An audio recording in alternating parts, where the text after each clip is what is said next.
Hello friends, कैसे आप सब लोग and thanks for watching my channel. तो एक और हफ्ता ख़त्म हो चुका है और निफ्टी और बैंक निफ्टी में, जैसा कि मैं पिछले 2-3 हफ्तों से बोल रहा हूँ कि एक रिकवरी कंटिन्यू हो रहा है। लेकिन 2 हफ्ते बीत चुके हैं, ये तीसरा हफ्ता था जहाँ पे रिकवरी कंटिन्यू हुआ। अब इस रिकवरी को हमें टेस्ट करना है कि क्या ये सक्षम है इसके आगे जाने के लिए या नहीं। ठीक है। अगर आप फ्राइडे का क्लोज देखेंगे निफ्टी में, तो 30 पॉइंट नीचे था, फ्लैट टू नेगेटिव, और पिछले 5 दिनों में ये लगभग लगभग 2.7% ऊपर था, 645 पॉइंट। वहीं बैंक निफ्टी में एकदम 94 पॉइंट्स नीचे, एकदम फ्लैट है। वहीं पिछले 5 दिनों में 3.39%, लगभग लगभग 50 पॉइंट ऊपर है। तो पिछला हफ्ता जो गुजरा है वो भी अच्छा ही है। बहुत अच्छा अगर नहीं बोल सकते, लेकिन अच्छा ही है, 2-2.5% या 3-3.5%। और पिछले एक महीने का अगर आप चार्ट देखेंगे तो आपको दिखेगा कि निफ्टी जो है सिर्फ 190 पॉइंट ऊपर है। वहीं बैंक निफ्टी जो है यहाँ पे अच्छा खासा 2.2%, 2.8% ऊपर, 1190 पॉइंट की तेज़ी। तो कहीं ना कहीं निफ्टी लैग किया है और बैंक निफ्टी ने अच्छा परफॉर्म किया इन द नियर टर्म। लेकिन मोटा मोटी देखा जाए, पिछले एक महीने में बैंक निफ्टी ने सिर्फ 2% का रिटर्न दिया है, वहीं निफ्टी ने 0.25% का। तो 1% भी नहीं। तो यहाँ पे एक कंसोलिडेशन कहीं ना कहीं आपको नज़र आ रहा है, क्योंकि ये अप ट्रेंड की निशानी नहीं है। अगर अप ट्रेंड होता ना, तो एक महीने में हम 10-15% ऊपर होना चाहिए था, क्योंकि बाज़ार में तो अच्छा खासा करेक्शन हुआ है। लेकिन 2%, 2.25%, 1%, ये कोई बात नहीं होती। और पिछले 6 महीने में देखिए, निफ्टी बैंक जो है सिर्फ 8.5%, और निफ्टी यहाँ पे 8.25% के आसपास। तो आप देख रहे हैं कि पिछले 6 महीने में सिर्फ 8% का ही यहाँ पे प्राइस मूवमेंट हुआ है।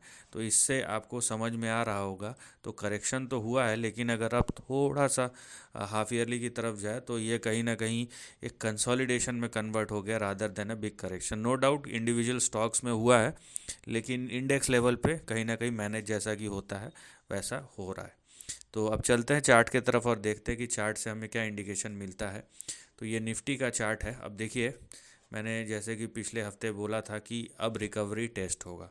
तो ये रिकवरी टेस्टिंग फेज़ है, नो डाउट।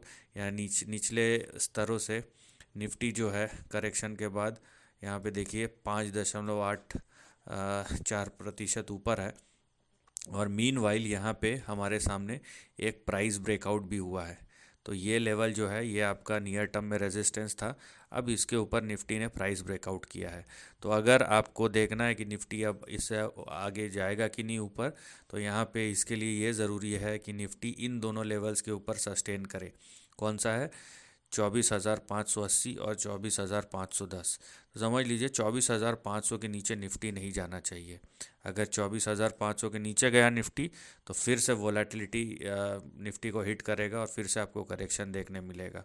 फिलहाल आपके लिए जो टारगेट्स यहाँ पे एक्टिव है, सबसे पहले अगर निफ्टी 24,580 के ऊपर टिका रहता है ना, या 500 और 580 ये दोनों के ऊपर कंफर्टेबली टिका रहता है, तो पहला टारगेट है आपका 25,236।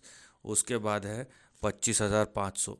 और अगर इसने 25,500 क्रॉस कर लिया, तो फिर से अपने प्रीवियस हाई, जो कि 26,200, 26,300, ये दोनों के आसपास है, वहाँ की एक्टिविटी शुरू होगी। तो फिलहाल although overall yes price breakout के बाद ये पूरा रेंज एक्टिव है, लेकिन आपको जो ध्यान देना है मैक्सिमम इन दो लेवल्स पे देना है, 25,230 और 25,500।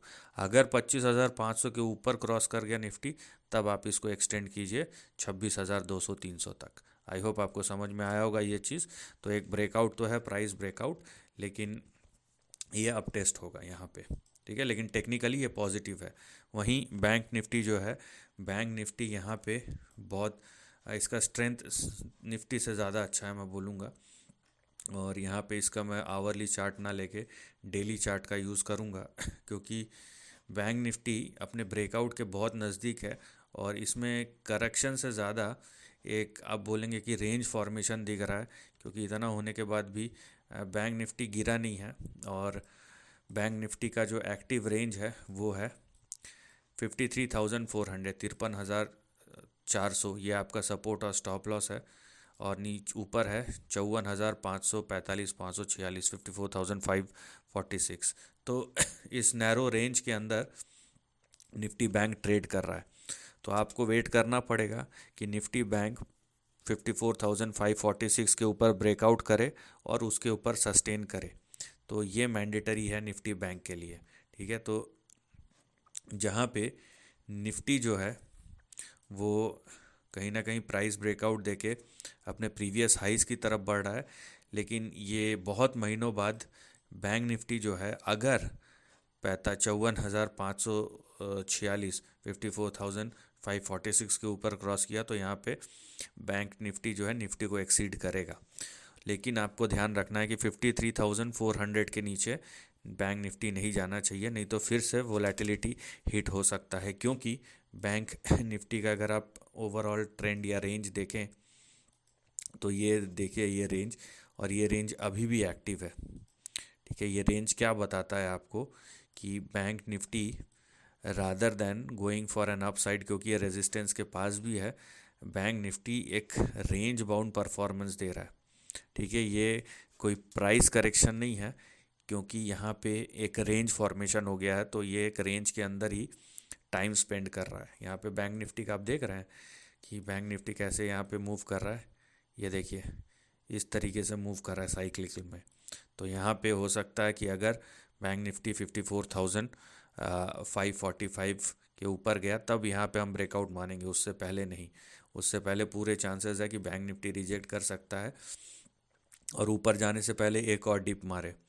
तो निफ्टी में प्राइस ब्रेकआउट हुआ है ना, और वो ऊपर की तरफ जा रहा है ऐसे इंडिकेशन है, लेकिन वहाँ पे भी प्राइस ब्रेकआउट लेवल के ऊपर सस्टेनेबिलिटी बहुत ज़रूरी है।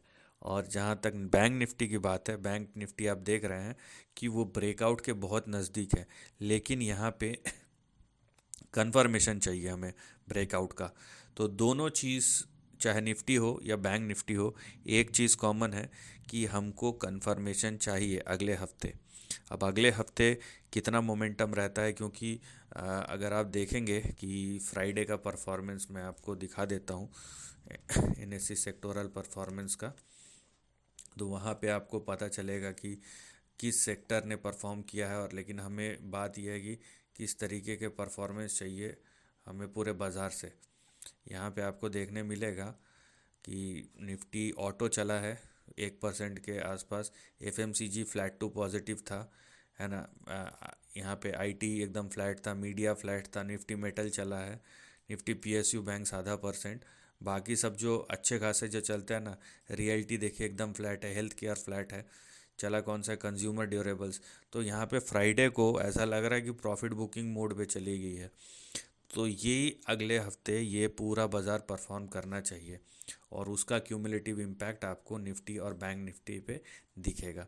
तो मैं अभी भी बोलता हूँ निफ्टी पे चाहिए कि वो जो ब्रेकआउट है, प्राइस ब्रेकआउट, और जो लेवल्स मैंने बताए उसके ऊपर होल्ड करे, और बैंक निफ्टी को चाहिए कि 54,546 के ऊपर ब्रेकआउट दे। अगर ऐसा नहीं होता है, और जब तक नहीं होता है तब तक ब्रेकआउट की अश्योरिटी नहीं मिलने वाली, तब तक मार्केट रेंज में ही रहेगा, या मार्केट में मोमेंटम जो है वो नहीं आएगा उस तरीके का जैसा आप सोच रहे हैं। इंडिविजुअल स्टॉक्स की मैं बात नहीं कर रहा, मैं ओवरऑल मार्केट की बात कर रहा हूँ। So wait for the confirmation. So this is the end of the video, thanks for watching.